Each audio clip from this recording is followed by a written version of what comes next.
I'm here on the banks of the River Brosna in Pulla in County Offaly.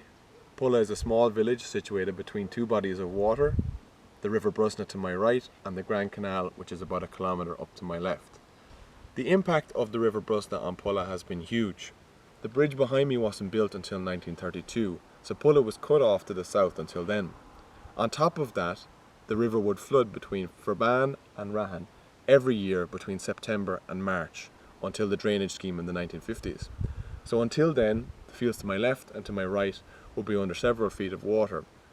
There's reports of people who had houses in the affected areas having to move out of their homes during this time and move in with relatives on higher ground.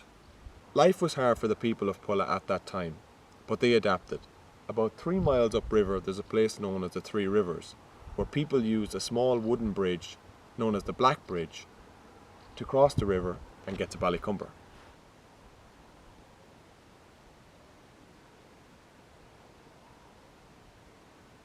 I'm here at the point known as the Three Rivers, so named for the fact that the Claudia, flowing from Rahan, joins up with the Brosna, flowing from Ballycumber, and a third river, which has since mainly dried up, used to flow in here as well, and where the three rivers met, it was given the name the Three Rivers. About 200 yards up on the bank is where the Black Bridge used to be, and it's the setting of a story that my father often tells. This is a story my father told me about something that happened around the turn of the century to a man named Tim Duffy. Tim was a very good friend of my father's. Tim would go to Ballycumber on a Sunday evening to have a few drinks.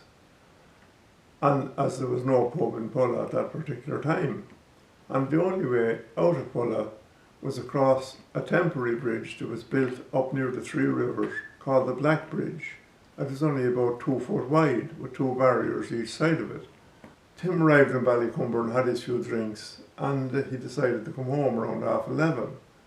And when he came up to the approaching the Black Bridge, he noticed there was a coffin on the barriers of the bridge, and he got an awful fright. So he didn't know what to do. So he approached the coffin, and he wouldn't go underneath it out of respect. And he took the coffin, and he was a big strong man, he took the coffin in his arms and lifted it up and turned around on the bridge and left it down on the barriers and went on his way up across the fields. And as he approached some of the houses up on the Cush Road, he saw 3 candles burning in one of the houses in the window. So he knew then that someone had died in that house.